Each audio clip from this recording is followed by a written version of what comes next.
Seja muito bem-vindo, seja muito bem-vinda a mais uma gravação do nosso podcast Physio Insight, um projeto onde eu falo que você tem que ouvir na lata, doa quem doer, sempre baseado nas melhores evidências científicas disponíveis e, claro, a respeito de tratamento da dor. Para quem não me conhece, está chegando aqui agora, eu sou Caio Ferreira, sou fisioterapeuta, trabalho com tratamento da dor há 8 anos e nessa trajetória atendi mais de 6.600 clientes.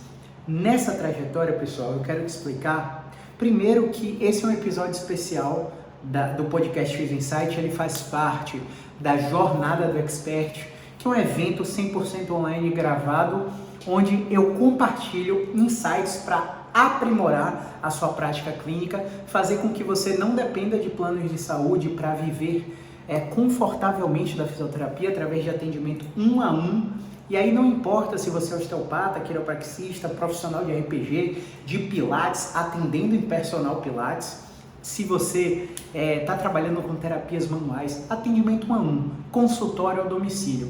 Eu quero fazer com que você alcance 10k de faturamento e a forma mais fácil que eu alcanço isso aqui no meu consultório, através de atendimentos presenciais e online, são 10 vendas mensais de R$1.000. Você também pode fazer 5 vendas mensais de R$2.000 ou 20 vendas mensais de R$500, e para isso eu te ensino a vender planos de tratamento, a não ficar vendendo sessões isoladas para quando o paciente entender que não precisa mais de você, ele abandonar o tratamento.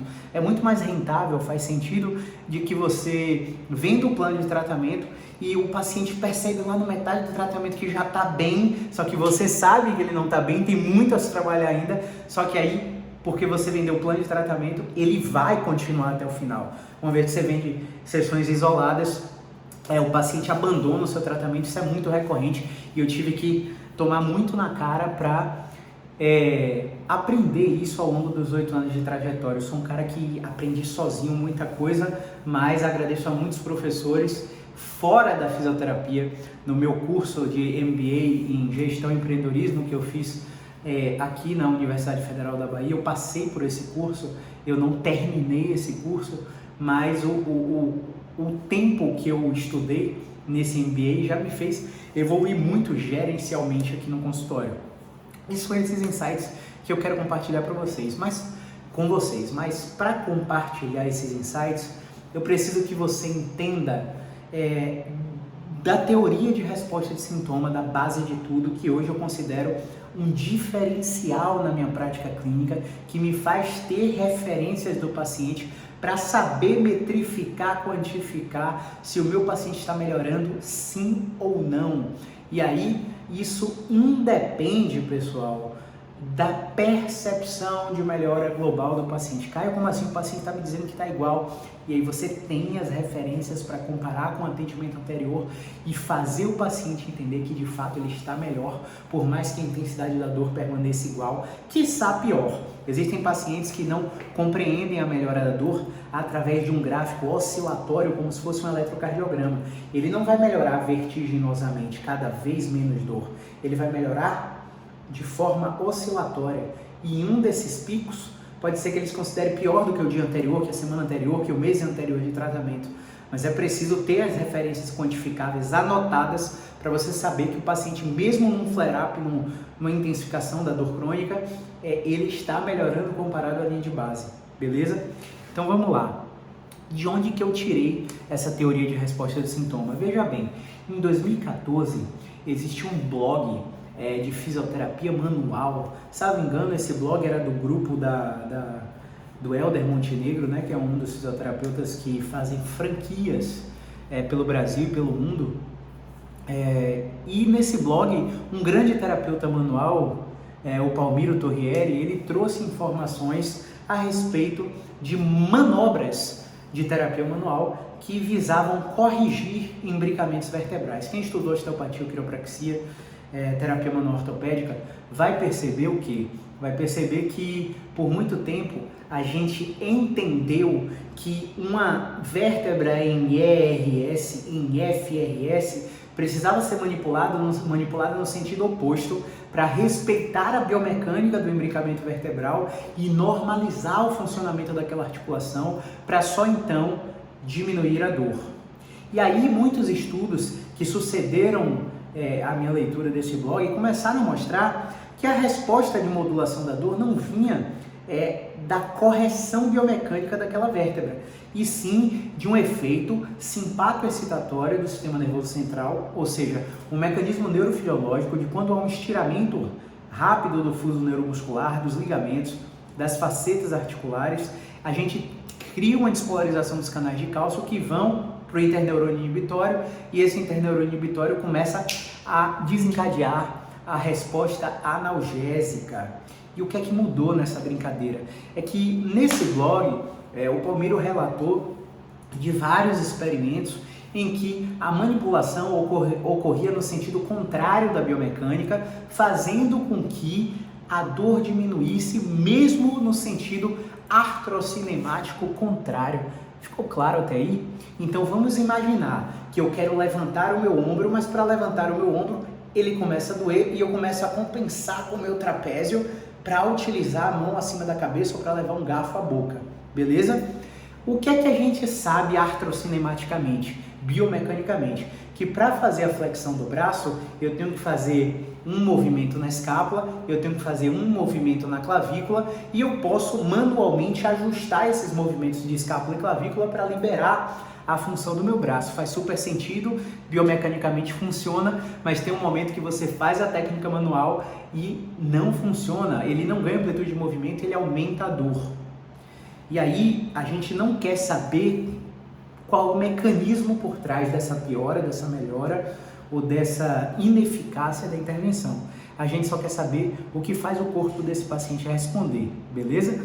Então, quando a gente faz o movimento contrário, faz a mobilização na escápula no sentido contrário da artrocinemática, faz a depressão da clavícula, quando a clavícula teria que rodar para cima e fazer uma leve angulação para melhorar a amplitude de movimento do ombro, manipulando ao contrário, ou seja, deprimindo a clavícula e jogando em inclinação anterior à escápula, o paciente começa a ganhar amplitude de movimento. Isso é a teoria de resposta do sintoma. A teoria de resposta de sintoma diz que uma técnica, seja ela manual ou de movimento, ou até de educação, de conversa, de exposição gradual, de terapia cognitiva, ela é capaz de gerar um efeito neurofisiológico no sistema nervoso que vai liberar analgésicos na corrente sanguínea, diminuir o medo e a evitação do paciente, fazendo com que o paciente seja encorajado a mover de forma natural, e ao executar essa tarefa, ele entra numa via de aprendizagem associativa, onde ele tem uma experiência dolorosa inicial, mas à medida que ele repete, com o seu auxílio, com o seu suporte, todos os efeitos e as consequências não intencionais do tratamento fisioterapêutico, de um terapeuta estar cuidando dele, de ele estar sendo supervisionado, de ele simplesmente estar num ambiente terapêutico, vão fazer com que a cascata de analgésicos do sistema nervoso central comece a regular aquele movimento, fazendo com que ele tenha experiência menos negativa à medida que ele repete a elevação do braço e até se tornar uma experiência positiva. Está cada vez mais fácil, está cada vez mais solto, está cada vez mais fluido. E ele para de se mover como se fosse uma rocha. E ele começa a se mover com fluidez. E essa fluidez diminui o creeping, né? Melhora a fluência do movimento, fazendo com que ele restaure aquela função. E aí a gente sempre educa o paciente a passar uma tarefa de casa, educa o paciente a realizar uma tarefa de casa para que ele mantenha essa melhora de forma duradoura e não apenas com 24 a 72 horas, como é o comum da maioria das terapias manuais, das terapias eletrotermofototerapêuticas, das terapias passivas, por exemplo, beleza? Vou te dar um outro exemplo da teoria de resposta do sintoma. Um grande estudioso da fisioterapia musculoesquelética, o Brian Mulligan, quem já ouviu falar, muita gente já ouviu falar, né? Existem cursos itinerantes no Brasil, no mundo todo, sobre o conceito Mulligan.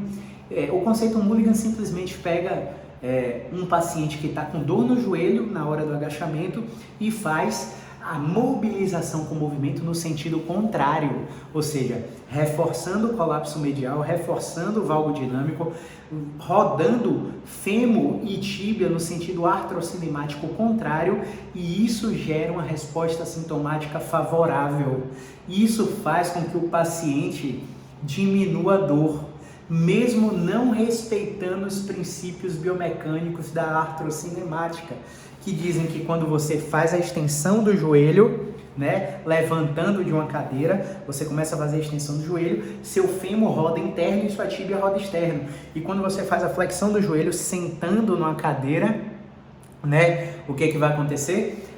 O fêmur vai rodar externo e a tíbia vai rodar interno. Quando você estende, o fêmur roda interno e a tíbia roda externo. Quando você flexe, o fêmur roda externo e a tíbia roda interno. Isso é o que a artrocinemática diz. E muitas vezes, quando a gente vai aplicar uma técnica de Mulligan, a gente vai no sentido da artrocinemática e não melhora. Quando você vai no sentido contrário, você melhora, né? Então, às vezes você vai, por avaliações de terapia manual, ver o imbricamento vertebral em translação para um lado, por exemplo, translação para o lado esquerdo da cervical, e o paciente está com dor de cabeça, dor no ombro, dor na TM. E aí você começa a melhorar a translação no sentido contrário, como a biomecânica manda, e o paciente piora. E aí quando você facilita o movimento no sentido do imbricamento vertebral, o paciente começa a melhorar. Então, o corpo do paciente, ele fala o que você tem que fazer, ele fala o que você gosta. Vou te dar um outro pensador muito grande da fisioterapia musculoesquelética, o Robin Mackenzie. Ele começou a ver que alguns movimentos mudavam a dor de lugar, diminuíam a área da dor, tiravam a dor da perna, aproximava a dor da coluna, tirava a dor do braço, aproximava a dor para a cervical, tirava a dor irradiada nas costelas e no peito e aproximava a dor na torácica.